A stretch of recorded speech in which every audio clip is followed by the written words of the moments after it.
kick off with Boxing Day. I'm gonna kick off with Boxing Day and say what that's about. So as I said, this is a Christmas movie, and I'm gonna come straight from the bat and say it is nothing major. It's nothing groundbreaking or anything like that. It is probably a cut above the Hallmark movies, and it's definitely a cut above the Hallmark movie, and definitely all those ones that you see on Channel 5 and that Netflix have started making ad infinitum. So it's definitely a cut above those. But but the difference now is that it focuses on a black family. It focuses on a black, and essentially the entire principal cast for this is black. The idea And being British, isn't it? Black British. Black British. Well, not all of them are British because not all of them are British because the idea is that hang on a second. Let me set up a timer because when I was editing this thing last week, I was like, oh man, we spoke for a long time about some of these films. It's like we just didn't stop talking. We just went off on one. All right. So the idea is that you have a character called Melvin, and it kicks off with Melvin, and Melvin is he used to be a soap actor. He moved to America and he's become an author. So the film kicks off, he's written his first book and he's on the promotional trail for the first book. You get to meet him and you meet his American girlfriend. So Melvin is a black British guy who's moved over to America. He has an American girlfriend who he proposes to, and when he proposes to her, the first thing she does is throw up. Even though she arrives back at the LA pad and there's roses on the floor, there's a band playing behind him, there's a massive sign saying marry me, he's singing into a microphone, he has a glass of champagne for her, says will you marry me, and then she throws up. And it turns out that she's pregnant, but she hasn't told him because he has always expressed that he doesn't want kids.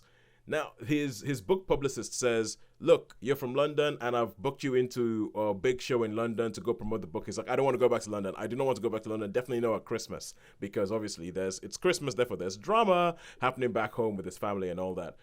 He goes back to London. He takes his girlfriend in tow. And because he's asked her to marry him, she's like, look, I want to meet your parents. I want to meet your family. And so you get to meet this, when they go back to London, you get to meet the family. You get to see this whole thing. You get to see his sister, his younger brother, his mom.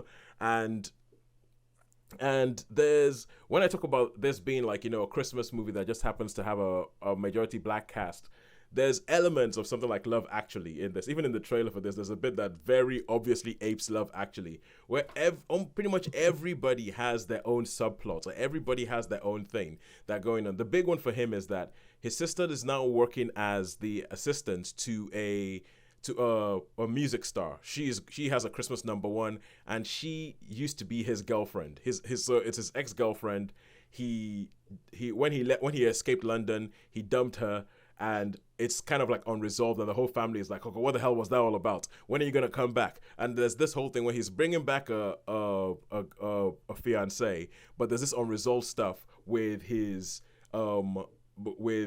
ex-girlfriend that everybody goes, oh my god, you're an idiot, why did you dump her? She's gorgeous, she was the perfect person for you. And so that's played in the whole film. But you also have the fact that his mum, so the reason he left home had something to do with his mum and dad breaking up. And his mum has, for the last 2 years, they don't know that she's been in a relationship or anything like that, but she now has a white boyfriend. And that has some sort of issues with that. And then his younger brother has a girl that he's trying to get. And so there's a little bit of Love Actually in it, in that you have all these different love stories going up and down the whole place. But the focus is very much on Black British. It's very much on Black British.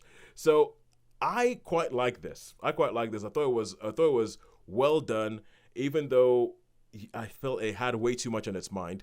And there are scenes in this film where I feel like they had a much longer film, and there was so much he had to say and so much he wanted to explore that he put everything into the film, and then they realized that the film is just way too long. And so they just started chopping scenes and cutting them up, because there's one particular scene where somebody goes to a hotel room to call somebody else, and then they leave the hotel room and the next shot they're by a swimming pool. So I'm thinking, okay, so you're in a hotel. You went to the person's room, called them from the hotel room. They went down the lift into the swimming pool, sat down for 2 minutes to have a chat, and somebody got up and walked away again.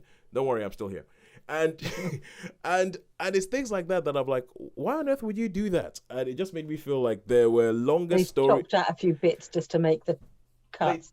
They chopped out a few bits, but also I think it was a film that just had way too much. It's not just sort of like a straightforward Christmas movie because you have I mean, the love triangle at the center of it, that would be enough to carry a film. But then everybody has their own little thing that's going on over the side, and this is going on, and then there's the fact about his father actually feels like he messed up when he left his mother, and his mother has this whole thing with a white boyfriend, and is trying to talk about why bringing a white boyfriend home to a black family would be a problem, and then there's things because they're a family of Jamaican heritage, and then there's little bits of like Jamaican heritage, and then they're talking about there's all these scenes where they have like the family back home. So they have the family back home, and his ex-girlfriend, she's her mother's white, her dad's Nigerian, and there's all these things in there that you can see they're just being hinted at. And I think the scenes where they have the family together are the scenes that work the best in the film. Those are the scenes where, being black myself, I was watching them going, ha ha ha, yeah, that's right. The fact that it's a silly thing, right? It's a silly thing, but it's kind of like, when you talk about representation, there's a bit where they have a close-up of a plate of plantain, and a plate of fried plantain, which is something that I think across definitely West Africa and definitely across the Caribbean is like a staple dish. And I was just kind of like, I have never seen a plate of plantain that big on a cinema screen before in my life. And it's little things like that make you go, huh, maybe there is something to this representation thing. Because right now I'm feeling seen that they have a massive plate of plantain up on the screen. And so those scenes where they have all the family together, those are the scenes that sing. They're the things that fly back and forth, where they're talking about the difference between Africans and Caribbeans and all that kind of stuff, and the kind of needle that is in there, and everybody's just joshing about. And those films, they feel like you are peeking in, or you're eavesdropping in on an actual family Christmas. And I think those bits are brilliant. But those bits, they don't really join up to other things that happen in the film. And then there's things that happen that is, why is this happening? Because reasons.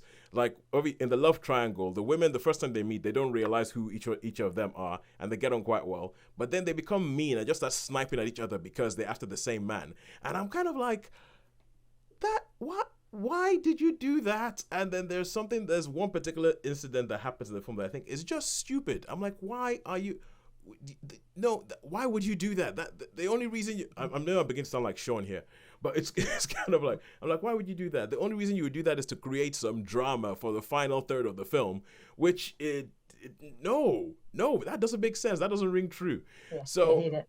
Yeah, don't need it. But it's because it's almost as if like, oh, we've seen Christmas movies, and Christmas movies must do this, and the other. Therefore, we must do this, and the other, but with a black cast.